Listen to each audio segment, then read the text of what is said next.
Olá, pessoas bonitas. O caminhão do mal foi embora e eu vim para a sala que é mais fácil aqui para gravar. Então vamos continuar falando sobre o crescimento desordenado das cidades. Quando muitas pessoas saem do campo e vêm para a cidade, as cidades aumentam de uma forma que é inesperada. Quando ela é inesperada, as pessoas não se prepararam para aquilo. Se não se prepararam, vai dar problemas. E a gente vai saber que problemas são, que consequências são dessa vinda de tantas pessoas do campo para a cidade. Então preste atenção ali, ó. O intenso fluxo de pessoas da área rural para a área urbana causou diversos problemas a muitas cidades brasileiras. Essas cidades não estavam preparadas para receber uma quantidade tão grande de pessoas como ocorreu nas últimas décadas. Além disso, a falta de investimento em serviços essenciais contribui para que ocorresse um crescimento urbano desordenado.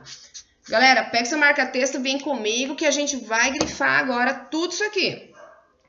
Veja a seguir alguns problemas urbanos da atualidade decorrentes desse crescimento. Transporte coletivo ineficiente, pode grifar. Superlotação de ônibus, trens, metrôs é um dos problemas que enfrentados diariamente pelas pessoas nas cidades, principalmente nos maiores centros urbanos, pode grifar tudo isso.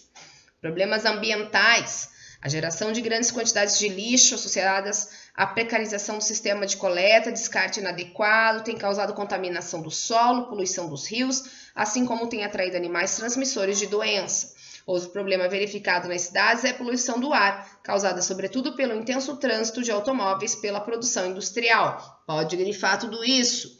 Então, a vinda dessas pessoas para cá faz com que muitas pessoas precisem usar transporte coletivo. Não tem. Por quê? Porque eles não esperavam que precisasse de tanto ônibus, ou metrô, ou trem para tantas pessoas. Problemas ambientais também. Mais pessoas aqui, mais lixo vai sendo formado e não tem lugar para receber tanto lixo, né? Aterros sanitários aí feitos de forma adequada. Né? A poluição também do ar aumenta, esse lixo jogado em qualquer lugar, descartado de forma irregular, contamina o solo, contamina os rios, né? Então, também vai causando problemas. Emprego insuficiente. Olha, galera, nós temos no Brasil hoje mais de 15 milhões de pessoas desempregadas. Olha que número triste. Número triste para o nosso país, é muita gente desempregada, gente. Nunca foi tão alto. Fazia décadas que a gente não tinha um desemprego tão alto quanto agora. É muita gente desempregada. São famílias passando fome, passando necessidade. O número de desempregados está muito alto no Brasil, como não se via há décadas. Está muito feia a situação. Então, emprego insuficiente, você grifa também. Existem muitas pessoas desempregadas nas cidades, pois as vagas de trabalho não são suficientes para toda a população urbana.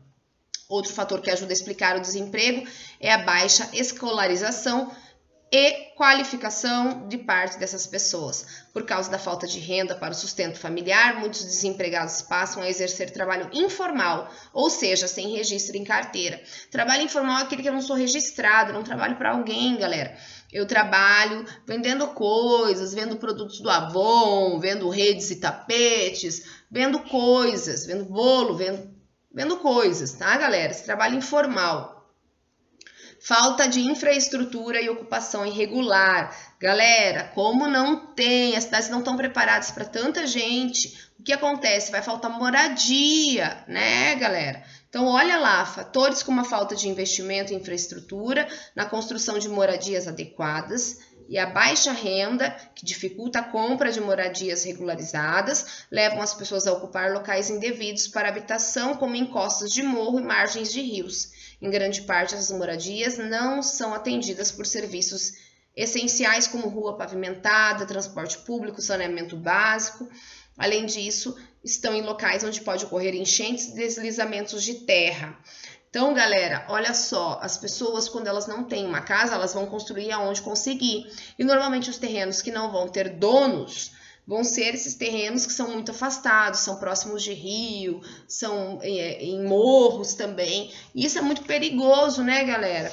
E é o lugar que elas têm para morar. Fazer o quê? Como a gente pode ver na foto da página 311 ali, são moradias irregulares no Rio de Janeiro, que a gente chama de favelas, né? São ali perto de morros, tem muito deslizamento, casas caem, pessoas morrem soterradas. É bem perigoso, sabe, gente? Bem perigoso. Então, vamos lá. Leia a manchete e responda. No interior do AC, que é o Acre, né, galera? No interior do Acre, Mais de 400 casas correm risco de desabar após deslizamentos de terra. A manchete acima relata um tipo de problema vivido pelas populações de algumas cidades que cresceram em ritmo acelerado. Quais condições podem motivar as pessoas a construírem suas casas em áreas de risco de deslizamento?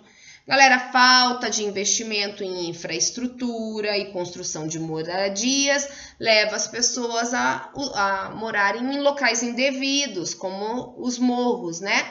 As casas precárias construídas apresentam riscos de desabar. Tá aí nossa resposta. Pesquise em jornais, revistas ou na internet. Galera, na internet aí, tá? Eu sei que a gente não tá na escola, então na internet.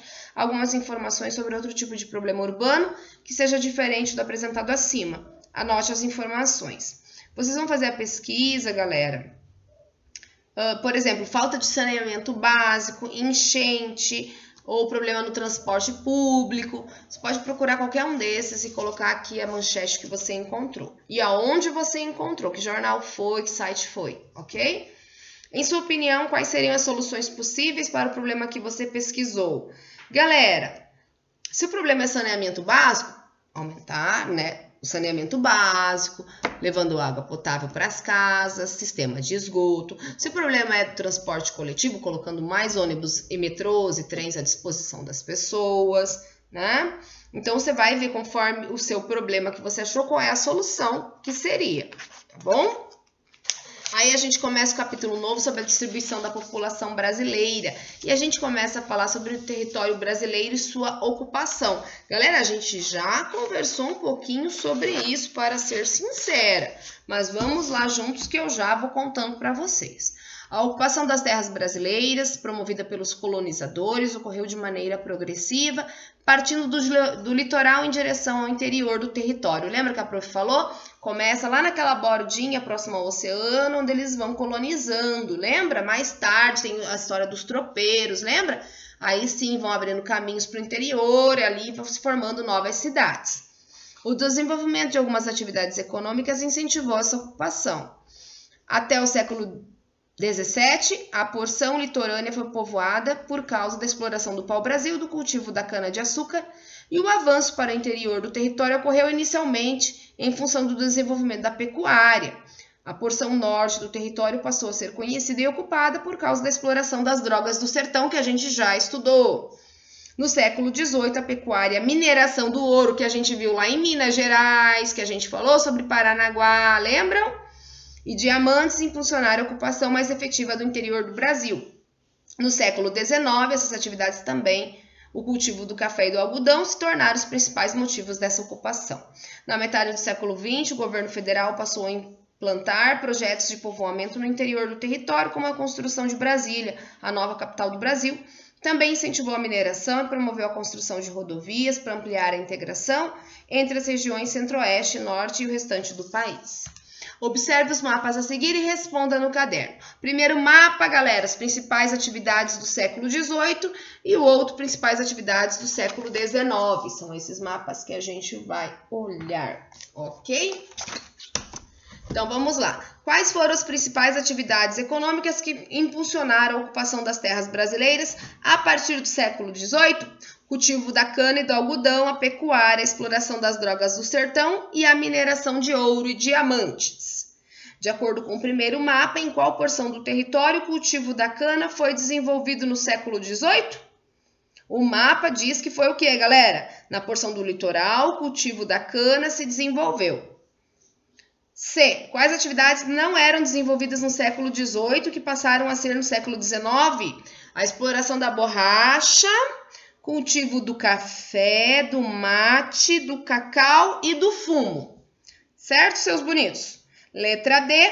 De acordo com os mapas, cite o nome de algumas cidades que já existiam em cada um desses séculos. Galera, no século XVIII a gente já tinha ali, ó, Curitiba, Castro, São Paulo, Rio de Janeiro, São João del Rei, Vitória, Vila Rica, Vila do Ribeirão, do Carmo, Sabará, Salvador, Vila Boa, Cuiabá, Recife, Paraíba, Natal, Quixeramobim, Fortaleza, São Luís, Óbidos e Macapá. E no século XIX, Porto Alegre, Florianópolis, Niterói, Ouro Preto, Goiânia, Aracaju, Maceió, Belém e Manaus. Certo, seus bonitos? Vamos para a página 318, distribuição da população pelo território. A numerosa população brasileira não está igualmente distribuída no território. Por isso, temos áreas muito povoadas e outras pouco habitadas. Preste atenção que isso cai na prova, ok? As cores mais claras apresentam áreas com menor quantidade de habitantes, como aquelas localizadas no interior. Olha a parte, quanto mais claro, menos habitado. Quanto mais escuro, o tudo descabelado, mais habitado. As cores mais escuras representam as áreas com maior número de habitantes, como a faixa litorânea e os arredores das capitais. Pinte de amarelo os nomes dos estados menos habitados e de vermelho os nomes dos estados mais habitados. Então, galera, Rio de Janeiro é vermelho, ele é bastante habitado. São Paulo também é vermelho, porque ele é bastante habitado. Amazonas e Roraima são amarelo, porque eles não são tão habitados assim. Santa Catarina e Tocantins, Santa Catarina é vermelho, porque ela é bem habitada. Tocantins já é amarelo, ele não é tão habitado. Verifique a distribuição da população no estado que você vive. O estado é muito pouco povoado. Galera, o nosso estado, ele é bastante povoado, tá? O Paraná, ele é bastante povoado. Então, ele seria vermelho se a gente fosse pintar. Muito bem? Página 319, o deslocamento das pessoas. Deslocamento que muitas pessoas realizam sair de um lugar para viver em outro é chamado de migração. Galera, migração é para fora do Brasil. Migração é dentro do Brasil. Presta atenção nisso que é importante. Aqui é migração. A gente está falando de migração, tá? Também eles chamam de migração externa, mas, galera, a maioria fala imigração, tá? E não migração, mas ok. Então, vamos lá. Migração interna são os que saem de um lugar e vão para o outro, ok? E migração externa é para outros países, porque eu não vou cobrar migração externa, vou cobrar mais migração interna. O Brasil, as migrações internas são frequentes, podem ocorrer de uma cidade para outra, do campo para a cidade, da cidade para o campo, de uma área rural para outra. A população brasileira também se desloca de um estado para o outro, que é a migração interestadual, de uma região para outra, que é a migração interregional. Observe no mapa abaixo a direção das principais migrações internas do Brasil de 1980 até 2010. Olhem as setas, tá, galera? Então, as setas mais largas é maior número de pessoas, as setas mais estreitas é menor número de pessoas, né? E há migrações internas entre todas as regiões brasileiras, com maior movimento entre as regiões Nordeste e Sudeste. Galera, então muita gente sai da região Nordeste e vai para a região Sudeste, normalmente em busca de trabalho, tá, galera? Porque a gente vai ver bastante que sai da região Nordeste e vem para a região Sudeste em busca de trabalho e estudo. Certo, seus bonitos? Então, vamos responder 320 para acabar esse capítulo. E fica só um último capítulo dessa unidade. De acordo com o mapa da página 318, responda. Em que área do território brasileiro ocorre maior concentração de habitantes? Na faixa litorânea e próximo das capitais. Em qual porção do país ocorre menor concentração de habitantes? Nas áreas localizadas no interior. No caderno, separe os estados citados a seguir em dois grupos. Os 3 estados de maior concentração e os 3 com menos habitantes. Então, vamos lá, galera. Os que têm maior concentração. Espírito Santo, Bahia e Ceará. O que tem menos habitantes. Pará, Mato Grosso e Acre. O que são migrações internas e como elas ocorrem. Então, as migrações internas são o quê? Movimento das pessoas dentro do país. Por exemplo, de um estado para o outro ou de uma cidade para outra. Certo? O que são migrações externas? São movimentos de pessoas que saem de um país e vão para outros países. Você conhece alguém que migrou para outro país? Aí a resposta é pessoal, você tem que escrever se você conhece ou não, tá, galera? Pesquise se no estado ou município que você vive é fluxo de imigrantes. Esse fluxo é de entrada ou de saída de imigrantes. Descreva os principais motivos dessa migração, se houver. Registre sua pesquisa no caderno. Galera, essa atividade da página 320, deixa eu ver, eu não escrevi nada no site. Não. Mas você pode fazer essa pesquisa da página 320 e mandar no meu e-mail, que eu vou fazer valendo nota, tá, gente? Manda para mim que eu vou fazer tipo um trabalhinho dessa migração aqui do nosso estado do Paraná ao município de Curitiba. Dá uma pesquisada, manda para mim no meu e-mail que eu vou fazer valendo nota, ok, seus bonitos?